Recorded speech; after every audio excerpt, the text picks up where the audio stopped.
حاضرین کرام، پہلے تو میں یہ گزارش کرنا چاہوں گا اپنی ماں بہنوں سے، بچوں سے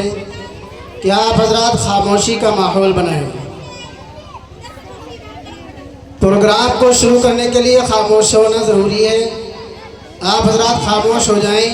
ادھر کے بچے خاموش ہو جائیں تو تھوڑا اچھا لگے گا۔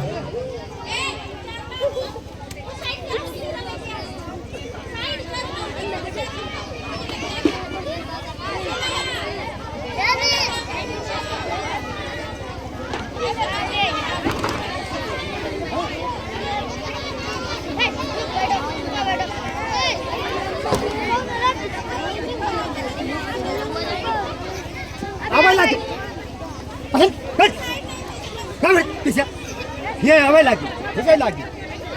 اب یہ ہر کام نہیں ہے، ہم پکڑ کے بھائی جو بتایا پیچھے دبے رہے ہیں، اب یہ ہر کام رہی ہر پیچھے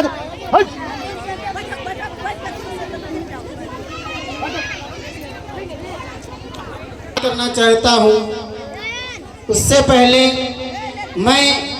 آئے ہوئے تمام حاضرین کو ہدیہ تشکر و اطمینان پیش کرتے ہوئے یہ کہوں گا کہ پیش کرتا ہوں تمنائے محبت کا سلام،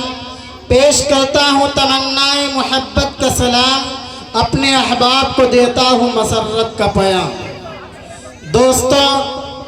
یہ ہمارا ملک ہندوستان ایک ایسا جمہوری ملک ہے جس کے اندر وہ پھول رہتے ہیں، یہ ایسا باغ ہے جس کے اندر سارے کے سارے پھول ہیں۔ مذہب نہیں سکھاتا آپس میں بیر رکھنا، مذہب نہیں سکھاتا آپس میں بیر رکھنا، ہندی ہے ہم وطن ہے ہندوستان ہمارا، یہی ہمارے اس دیش کی خوبصورتی ہے، یہی ہماری اس دیش کی خوبصورتی ہے۔ بہرحال میں آپ حضرات کو یہ معلوم ہے کہ مختلف ادیان و مذاہب یہاں پر رہتے ہیں، اور وہ جب اپنی کسی مذہبی نشست کا انعقاد کرتے ہیں تو وہ سب سے پہلے اس شخصیت سے شروعات کرتے ہیں جو ان کے نزدیک سب سے زیادہ لائق عظمت و احترام ہوا کرتی ہے۔ تمام مسلمانوں کا یہ مسلمہ عقیدہ ہے کہ قرآن مقدس سب سے زیادہ تمام کتب سماویہ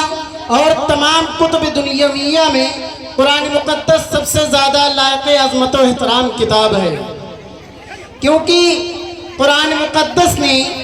دنیا انسانیت کے اوپر وہ احسان کیا ہے کہ تڑپتی اور بلکتی ہوئی انسانیت کو نشان منزل بتایا ہے۔ قرآن مقدس وہ کتاب ہے جس کی آیتوں کو سن کر پتھر دل موم اور پتھریلی آنکھیں بے ساختہ اشک باری کرنے پر مجبور ہو گئی۔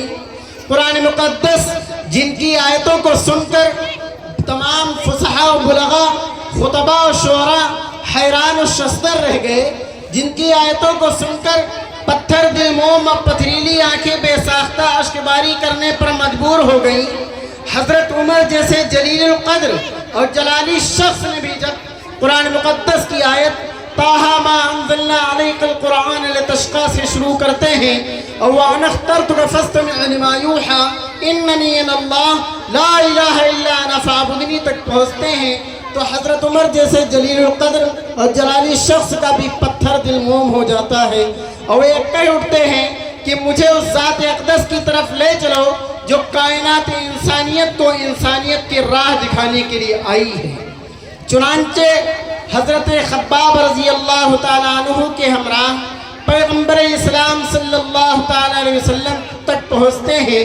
اور دست بستہ کھڑے ہو جاتے ہیں اور یہ کہہ اٹھتے ہیں فدا گابی امی یا رسول اللہ، اے اللہ کے رسول میں دامن اسلام میں پناہ لینے کے لیے آیا ہوں۔